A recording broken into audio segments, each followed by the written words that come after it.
नमस्कार, स्वागत है आपका आर्या न्यूज में। मैं हूं आपके साथ सुमन पाल। सुप्रीम कोर्ट ने गुरुवार को बॉलीवुड फिल्म गंगूबाई काठियावाड़ी के लिए निर्माताओं को बड़ी राहत दी है। शीर्ष कोर्ट ने ही इस मामले में बॉम्बे हाई कोर्ट आदेश को चुनौती देने वाली याचिका खारिज कर दी है। आपको बताते चले कि गंगूबाई काठियावाड़ी के दत्तक पुत्र होने के दावा करने वाले एक व्यक्ति ने यह याचिका दायर की थी। कोर्ट ने दोनों पक्षों की दलील सुनने के बाद कहा कि याचिकाकर्ता मजबूत केस रखने में असफल रहा है।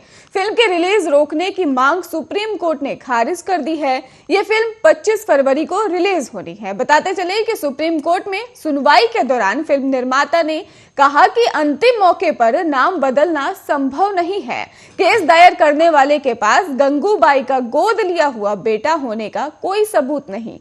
यह फिल्म 2011 में छपी किताब पर आधारित है। याचिकाकर्ता ने इतने साल किताब को चुनौती नहीं दी। गंगूबाई के बारे में अपमानजनक कुछ नहीं है और फिल्म बुरी परिस्थिति से उभरकर ही सामाजिक काम करने की कहानी है।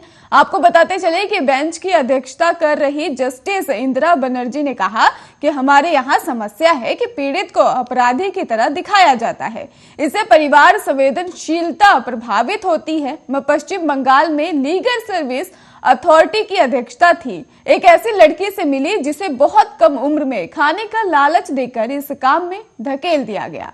आखिर में वो HIV की शिकार हो गई।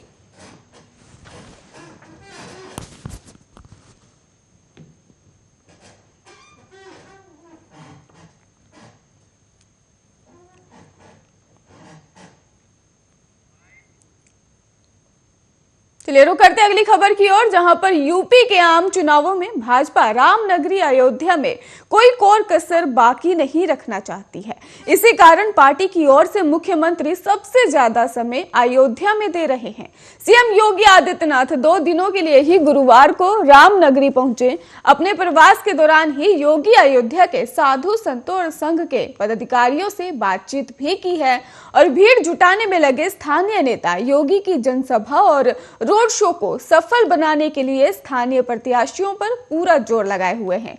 कार्यक्रमों को सफल बनाने के लिए नोएडा सांसद महेश शर्मा ने भी अयोध्या में डेरा डाल दिया है। आपको बताते चले कि भीड़ की संख्या का लक्ष्य रखा गया है और अयोध्या में रोड शो को लेकर भी भाजपाइयों ने 50,000 से भी अधिक भीड़ जुटाने का लक्ष्य रखा है।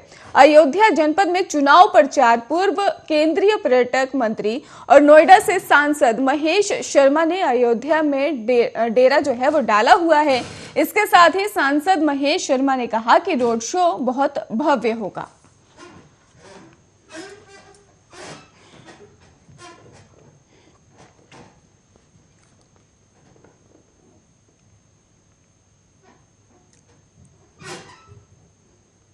उज्जैन में शुक्रवार को केंद्रीय भूतल परिवहन मंत्री नितिन गडकरी 534 किलोमीटर लंबी सड़क के जाल की नींव रखने वाले हैं। इस शिलान्यास कार्यक्रम में ही मुख्यमंत्री शिवराज सिंह चौहान सहित बीजेपी सरकार के कई मंत्री शामिल हो रहे हैं। यह सौगात उज्जैन संभाग के ही विकास की गति बढ़ाने में बेहद सहायक होने वाली है। आपको बताते चलें कि गुरुवार को उज्जैन में ही केंद्रीय भूतल परिवहन मंत्री नितिन गडकरी 6,247 करोड़ की लागत से बनने वाली 534 किलोमीटर की कई 11 सड़कों का शिलान्यास करेंगे। इस कार्यक्रम में ही मुख्यमंत्री शिवराज सिंह चौहान, राज्य के मंत्री गोपाल भार्गव, मोहन यादव, आयुषधरा राजे सिंधिया सहित कई जनप्रतिनिधि शामिल होने वाले हैं। उज्जैन के इतिहास में सड़कों के जाल का सबसे बड़ा शिलान्यास है। अभी तक एक साथ इतनी बड़ी राशि का शिलान्यास उज्जैन में नहीं हुआ। उद्घाटन कार्यक्रम मकोडिया आम चौराहा उज्जैन में आयोजित किया गया है और इसके साथ ही उज्जैन कलेक्टर आशीष सिंह ने बताया है कि इस सड़क के जाल से ही उज्जैन, देवास, सुसनेर, आगरा, गरोठ और सहित इसके साथ ही उज्जैन संभाग के कई जिले, तहसील स्तर के बड़े शहर आपस में जुड़ जाएंगे, जिससे रोजगार के साधन बढ़ेंगे।